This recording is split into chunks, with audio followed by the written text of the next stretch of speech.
So thank you very much, and good morning, brothers and sisters, and welcome to the 23rd Spirituality Forum. At this point, we would like to give the floor for our welcome address, courtesy of the Chair of the ISA Board of Trustees and the Prior Provincial of the Philippine Carmelite Province of St. Titus Bransma.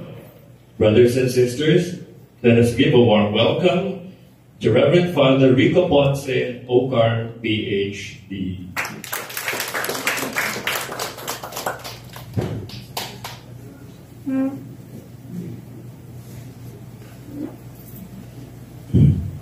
Thank you very much, Brother Lester.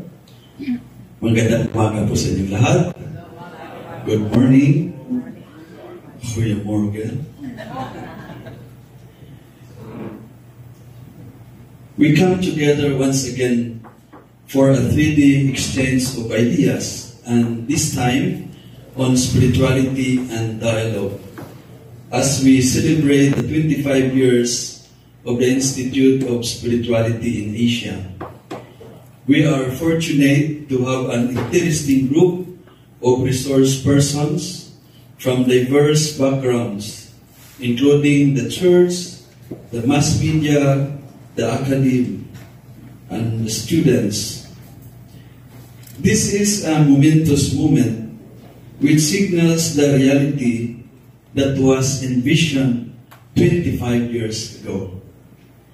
A research-oriented institution on one of the most vital and compelling concepts of our time, spirituality.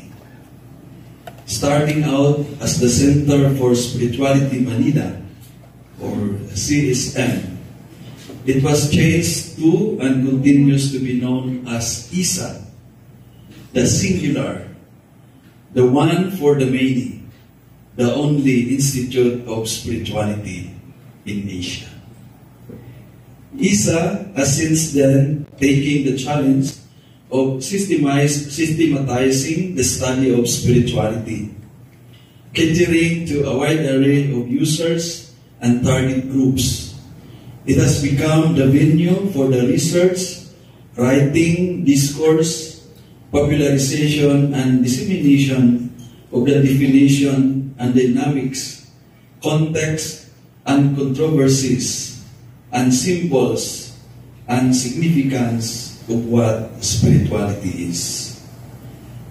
Aside from the publications and academic researches, ISA has traditionally embarked on an annual forum on spirituality.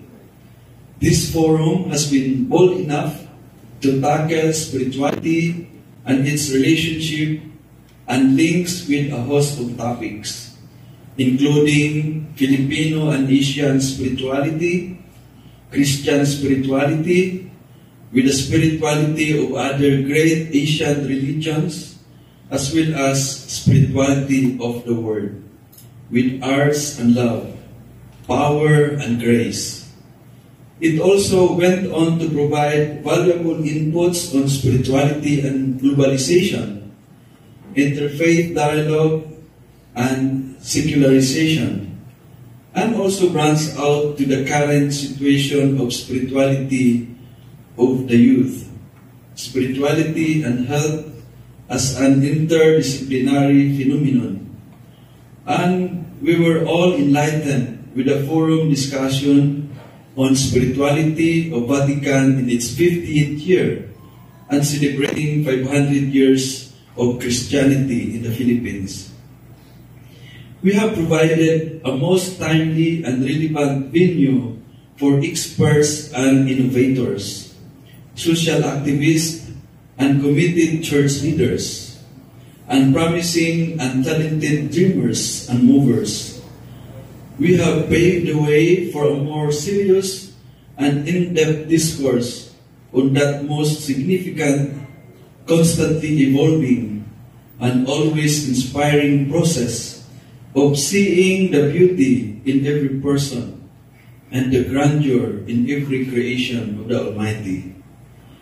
Nothing and no one is greater than the love that comes from a spirituality based on how Christ sacrificed his life and died so that others may live. But the manner that we have paved the way, it needs to be cleared of obstacles and widened with more space. We need more people to get involved.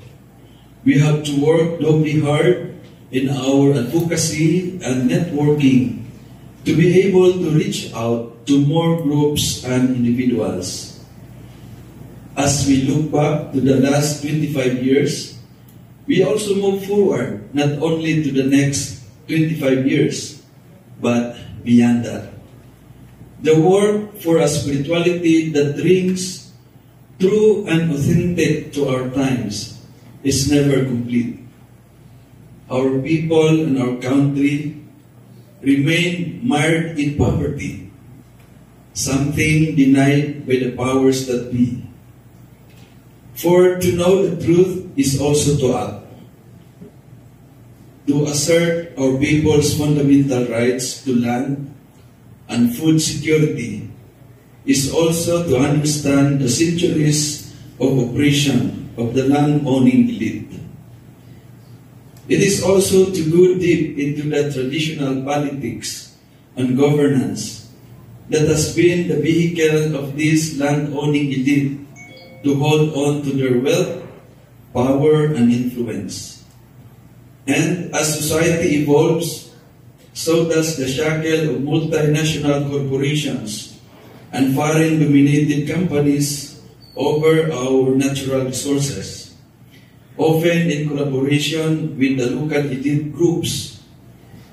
The first to suffer and be displaced from their land, the first to be deprived of an intercultural fabric of their ancestral domain are the indigenous peoples, alongside our farmers, agricultural workers, and fisherfolk. We have always shunned a spirituality that is static and lifeless. Ours is always moving, encouraging and recognizing God's people.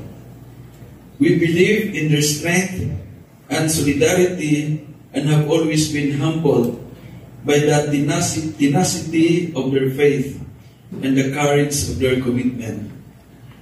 The problems and challenges they are facing have all the more propelled them to continue to struggle for their rights. As we take the decisive first steps toward our 26th year, we appreciate the beauty of each of them and the power of their collective action. We advance with God's people toward genuine peace and justice, convinced of His glory, His kindness. God's love and guidance know no bounds.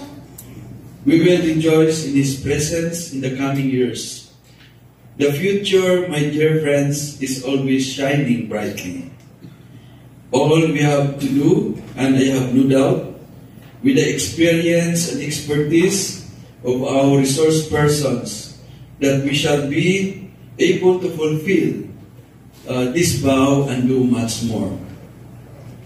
In the name of the Philippine Carmelite Province of St. Titus Francisma, and in the name of the Board of Trustees of the Institute of Spirituality in Asia, it is my great pleasure and privilege to welcome all of you to this Spirituality Forum. First of all, I welcome the members of the ISA Board of Trustees. I also welcome the members of the International Academic Advisory Board. So meron pong tatlo na nandito ngayon, si Professor ko, Sister Annie, and also Sister Anna Marie Boss, all the way from the Netherlands. I warmly welcome all the members, also of the Carmelite Order and everyone who is here. I welcome all the speakers, the conversationalists, and reflectionists to this 3 days forum. This, I must say, is our experience of a lifetime. Magandang umaga po muli at pagpalain po tayong lahat. God bless us all.